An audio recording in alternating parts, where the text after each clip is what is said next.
dan sekarang balik kampung ke UIN.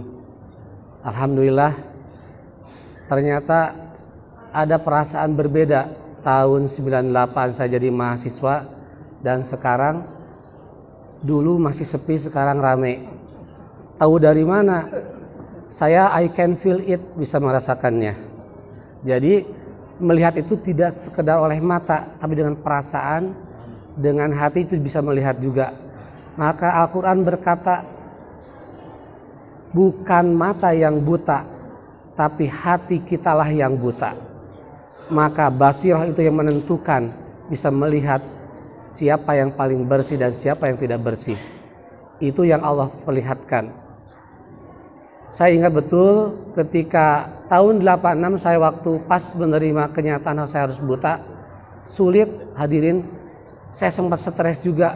Kelas 4 SD divonis, ibu, anak ini tidak mungkin bisa melihat lagi, kata dokter mata ini, dokter mata Cicendo. Sebab matanya kena penyakit glaukoma. Glaukoma itu sebuah penyakit, kalau bapak dan adik-adik semua tahu, itu tekanan bola matanya tinggi, Pak. Yang normalnya adalah 17,5. Ini kita 17,5 bisa melihat. Tapi kalau sudah Allah tekankan, kalau sudah Allah ditinggikan itu tekanan bola mata 50, maka menjadi pecah itu pembuluh darah. Saya seperti itu, Pak, sampai sakit mata, keluar air, dan ketika diponis seperti itu sudah pupus harapan. Yang dulu masih kecil senang bermain layang-layang, kelereng, sudah, Pak. Dan saya buta ketika sedang artis yang ramai itu Marisa Haque. Masih ingat, Pak, cantiknya, karena saya sempat melihat kan. Yang gantengnya Rano Karno, yang ayah karangan di Nadaguna itu. Saya ingat betul. Ya, masih ingat itu. Ari ayeuna mah nu kasep jeung nu geulis teh tinggal kenangan. Jadi sekarang mah tahu geulis jeung goreng patu teh tina suara. Dari mana datangnya cinta? Dari telinga turun ke hati. Jadi lamun aya suara nu teu enakeun mah ieu mah goreng ya gitu. Gitu. Mun aya suara lembut ieu mah geulis atau ganteng gitu ya. Betul, Pak. Makanya di Quran kan innas sam'a wal basar. Pendengaran dulu itu betul saya tentukan. Ini saya tahu Pak Dekan Pebi, Pak Haji Dudang dari suara dan perabaan diraba. Beliau tidak gemuk ya, saya raba ternyata dikira jagung badak, ternyata enggak, sedang gitu. Pak Wadek 2 juga apalnya dari suara dan perabaan. Ya, Pak Wadek 1 termasuk Abah juga saya apal dari perabaan dan pendengaran. Jadi tunanetra ini betul-betul dari perabaan dan pendengaran itu menjadi sebuah mata saya. Dan alhamdulillah saya sekarang membuat pesantren namanya pesantren Sam'an Darussudur. Sam'an adalah pendengaran, Darussudur adalah hati. Ini pesantren para penghafal tunanetra yang ada di Cimenyan, Bandung. Mereka menghafal Quran dengan Quran Braille dan ada yang sudah hafid 30 juz. Bapak bisa klik di YouTube, itu di CNN kemarin, masuk TV juga CNN, TV One, Si Today, dan sudah berbagai TV itu udah masuk tentang kondisi. Kalau Putri Aryani hari ini menjadi fenomena dunia, betul-betul beliau didukung oleh keluarganya dengan sebaik mungkin dan diberikan fasilitas dan diberikan peluang untuk maju.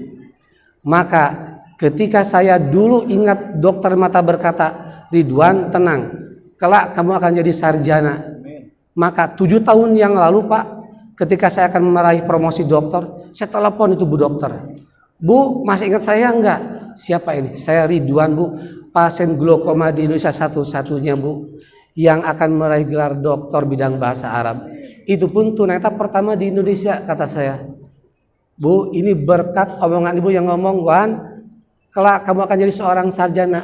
Hari ini, Bu, tahun 2017 bulan Juni, lebih dari ekspektasi Ibu, saya akan meraih doktor. Nangis Ibu itu. Ternyata the miracle of good saying ini bukan bisa dibuktikan. Bukan hari itu, ternyata 30 tahun kemudian baru bisa dibuktikan. Dan ini berkat sebuah omongan positif, dorongan dan peluang. Maka saya kepada adik-adik mahasiswa, niatkan dengan baik, minta doa kepada orang tua, jadilah nanti mahasiswa yang terbaik. Kelak, saya tidak pernah bermimpi untuk jadi seorang dokter tunanetra, tidak pernah bermimpi. Dan yang belum saya tercapai cita-cita hari ini adalah profesor pertama disabilitas netra di Indonesia. Mudah-mudahan juga peluang sangat besar sehingga UIN Bandung menjadi role model di Indonesia yang memberikan peluang bagi tunanetra menjadi profesor. Amin.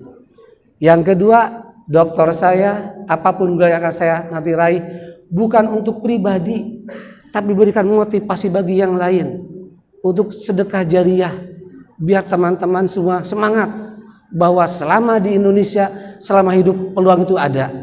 Yang penting berdoa, berusaha dan berikhtiar. Inilah kultum, kuliah kumaha antum. Kutil kuliah 3 menit we. Tidak akan panjang-panjang, bisi cangkelnya. Itu saya pesan intinya adalah the miracle of good saying.